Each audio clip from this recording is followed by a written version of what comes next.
முதல்ல மாம்சத்தின் காரியங்களை தகர்த்து போட வேண்டும். மாம்சத்தின் கிரியைகளை தகர்த்து போட வேண்டும்.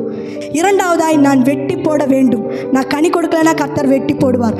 கனி கொடுக்க முடியாத அந்தரங்கமான காரியங்களை, ஹல்லேலூயா, இயேசுவின் நாமத்தினாலே நான் கடிந்து கொள்ளும் பொழுது கர்த்தர் உண்மையிலே அந்த காரியங்கள், அந்த கிரியைகள் என்னை விட்டு நீக்கி கனி கொடுக்கிற சுபாவத்திற்குள்ளாய் கர்த்தர் என்னை கட்டுவார். ஹல்லேலூயா, ஹல்லேலூயா. இந்த கனி கொடுக்கிற சுபாவத்தில் நான் கட்டப்பட்டாதான் நான் வெற்றி பார்க்க முடியும். நான் கனி அற்றவளாக இருந்தேன்னா வெற்றி என்ன பண்ண முடியாது, நான் பார்க்க முடியாது. ஹல்லேலூயா. மூன்றாவதாய் கர்த்தருக்கு பலி செலுத்துகிறவராய் நான் இருக்க வேண்டும். ஹல்லேலூயா. எப்படிப்பட்ட பலி? என் சரீரத்தை ஜீவ பலியாய் கர்த்தருக்கு செலுத்த வேண்டும், ஒப்பு கொடுக்கணும். உண்மையிலேயே இந்த காரியம் நீங்கள் செஞ்சு பாருங்களேன். பலி செலுத்துகிறவர்கள் தான் நம்ம அநேகர் சபையில்.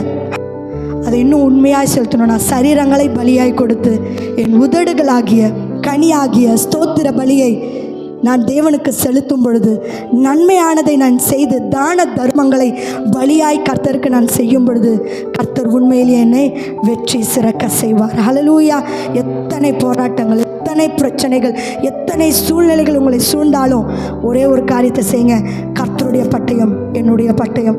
தேவ பாதத்தில் தகர்க்க வேண்டிய காரியங்களை தகர்த்து, வெட்டி போட வேண்டிய காரியங்களை வெட்டி போட்டு ஜீவ பலிகளாய் நம்மை ஒப்பு கொடுக்கும் பொழுது உண்மையிலேயே கர்த்தர் நமக்கு வெற்றியை கொடுப்பார். ஹல்லேலூயா.